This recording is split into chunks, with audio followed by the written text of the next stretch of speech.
नमस्कार, सुप्रभात। मैं सत्येंद्र कुमार मौर्य लक्ष्मी प्रसाद मेमोरियल पब्लिक स्कूल गोला बाजार गोरखपुर से आज हम सभी लोग ललित द्वारा रचित वाक्य नामक पाठ में आए हुए सभी प्रश्नों का अध्ययन करेंगे कि प्रस्तुत पाठ में जो प्रश्न हैं उन प्रश्नों के उत्तर किस प्रकार से होंगे। थोड़े से प्रश्न आध्यात्म से जुड़े हुए हैं, इसलिए इन प्रश्नों के ऊपर थोड़ा सा अध्ययन करने की आवश्यकता है। आइए देखिए, पहला प्रश्न क्या है। रस्सी। रस्सी शब्द का उल्लेख किया गया है रचना में। यहाँ देखेंगे रस्सी पहले प्रश्न में आते हैं। प्रश्न नंबर 1, रस्सी। रस्सी से देखें, रस्सी यहाँ किसके लिए प्रयुक्त हुआ है। रस्सी यहाँ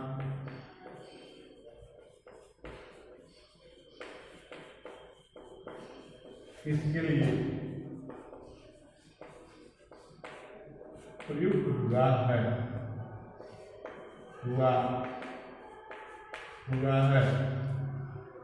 किसके लिए प्रयुक्त हुआ है। रस्सी यहाँ किसके लिए प्रयुक्त हुआ है। आप देखेंगे रस्सी यहाँ उत्तर में देखें, उत्तर में रस्सी यहाँ रस्सी यहाँ जीवन के लिए प्रयुक्त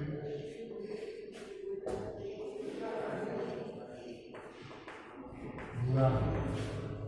रस्सी यहाँ जीवन के लिए प्रयुक्त हुआ है। और इस तरह से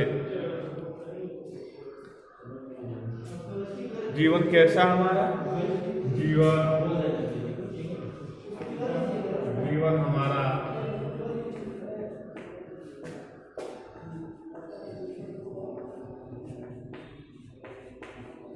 नश्वर है। जीवन कैसा हमारा नश्वर है। पहले प्रश्न में देखें, कवित्री द्वारा मुक्ति के लिए किए जाने वाले प्रयास व्यर्थ क्यों हो रहे हैं। दूसरे प्रश्न में हम देखें, प्रश्न नंबर 2। प्रश्न ऐसे सुने कि कवित्री द्वारा मुक्ति के लिए किए जाने वाले प्रयास व्यर्थ क्यों हो रहे हैं। तो प्रश्न नंबर 2 का उत्तर होगा, प्रश्न नंबर 2 का उत्तर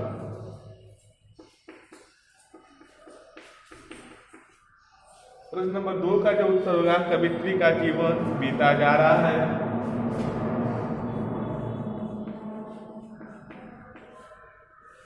कवित्री का जीवन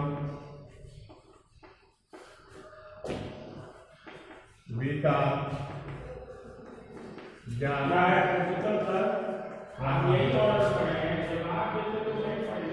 बीता जा रहा है। उम्र बढ़ती जा रही है।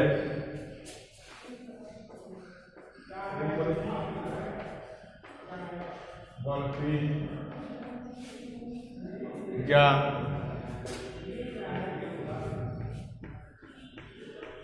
रही है। उम्र बढ़ती जा रही है, किंतु प्रभु से मिलन नहीं हो पा रहा है। प्रभु से मिलन नहीं हो पा रहा है। नहीं हो पा रहा है। अतः उसे लगता है कि उसकी सारी साधना व्यर्थ हुई जा रही है। अतः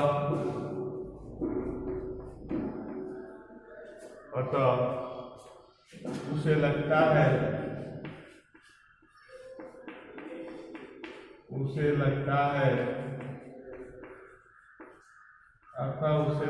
है कि उसकी सारी साधना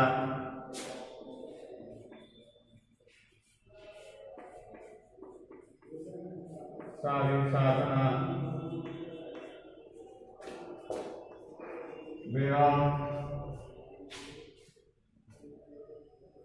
हुई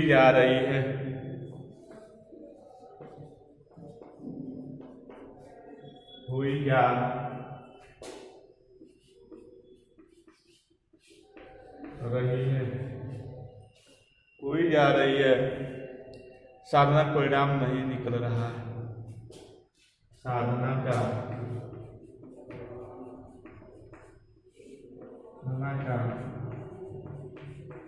परिणाम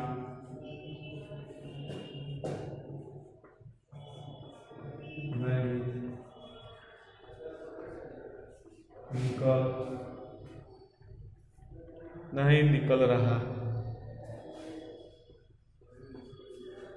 इस तरह से दूसरे वाले प्रश्न में बताने का प्रयास करती हैं। कवित्री इसमें यह बताने का प्रयास, कवित्री का जीवन बीता जा रहा है, उम्र बढ़ती जा रही है, किंतु प्रभु से मिलन नहीं हो पा रहा है। अतः उसे लगता है कि उसकी सारी साधना व्यर्थ हुई जा रही है, साधना का परिणाम नहीं निकल रहा। इस तरह से इसमें हम यह देखते हैं कि कवित्री अपने जीवन को आध्यात्म में समर्पित करने के उद्देश्य से इस कविता की पंक्तियों के माध्यम से बताने का प्रयास करती हैं। अगले प्रश्न में देखें, कवित्री का घर जाने की क्या तात्पर्य है? तो उत्तर होगा इसका परमात्मा से मिलन। प्रश्न नंबर 3 का उत्तर होगा घर जाने की क्या है? परमात्मा से क्या है? मिलन। परमात्मा से मिलन। आए ऊपर से देखें, फिर से इसको मिटा देते हैं।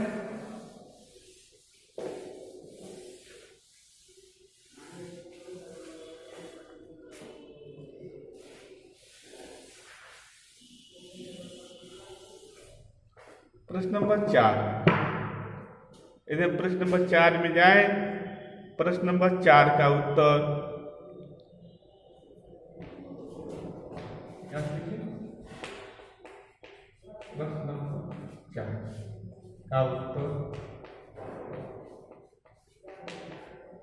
प्रश्न नंबर 4 का उत्तर तो देखते हैं, जेब टटोली कौड़ी न पाई।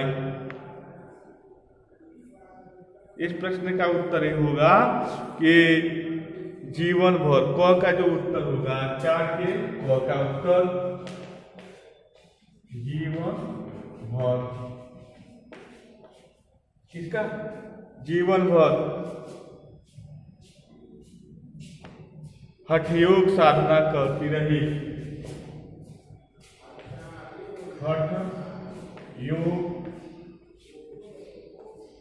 साधना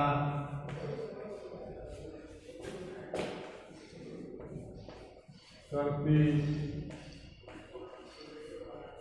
रही, जीवन भर योग साधना करती रही, किंतु कोई सफलता न मिल सकी।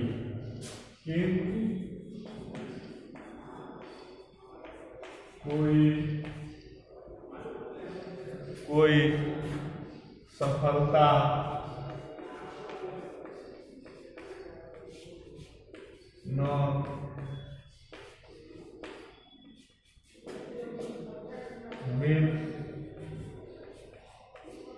न मिल सकी। इस तरह से उसकी जेब खाली ही रही। उसकी ये खाली ही रही, उसकी जेब खाली ही रही। अर्थात कवित्री जीवन व हठयोग साधना करती रही किंतु कोई सफलता न मिल सकी, उसकी जेब खाली ही रही। आगे ख वाले देखते हैं।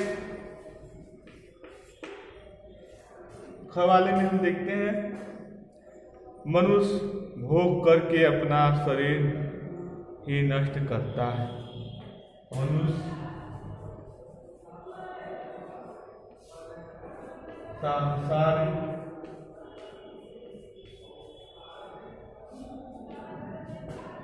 भोग करके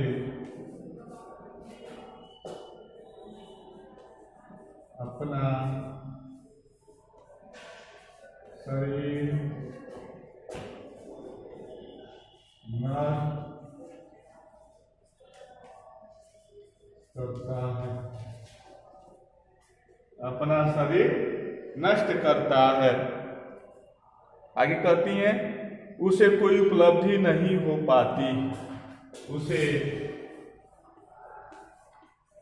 कोई उपलब्धि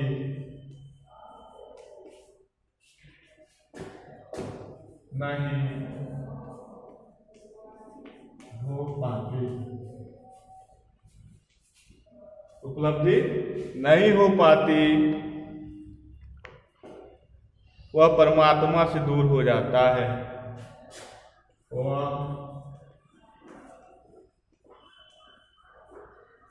परमात्मा से दूर हो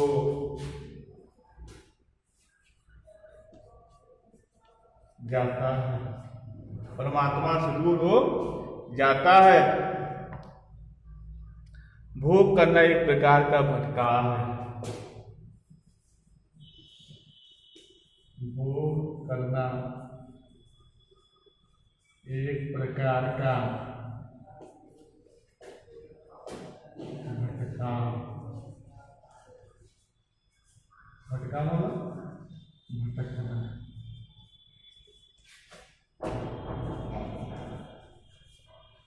इस तरह से यह हम देखते हैं।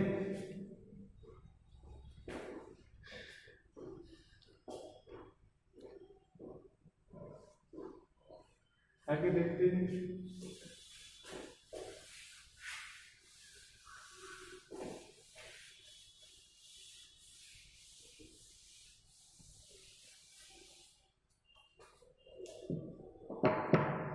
प्रश्न नंबर 4। ठीक, प्रश्न नंबर 4 में प्रश्न नंबर 5 बंद द्वार। प्रश्न नंबर 5 हो गया। प्रश्न नंबर 5 का उत्तर।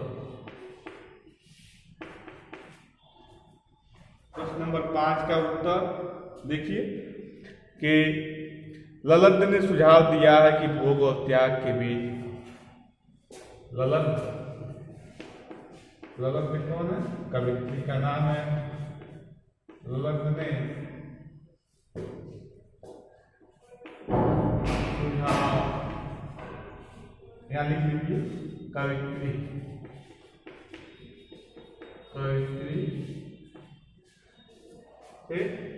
ललत ने सुझाव दिया है कि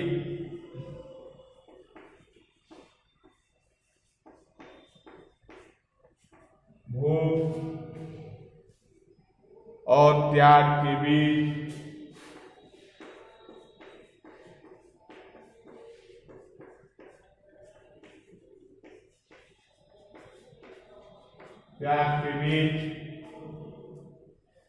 भोग और त्याग के बीच संतुलन बनाए रखो।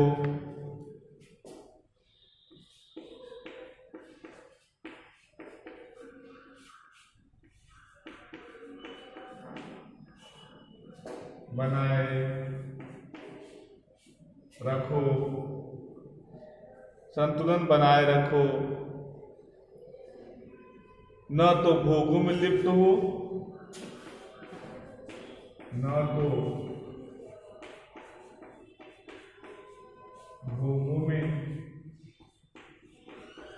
लिप्त हो,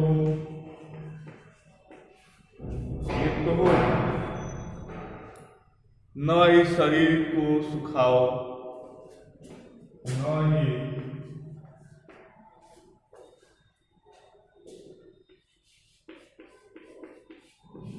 शरीर को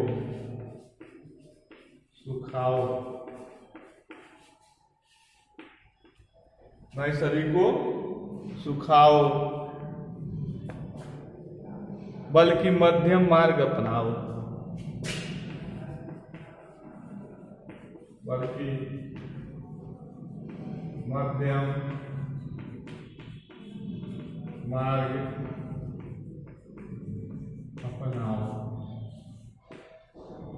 अपनाओ,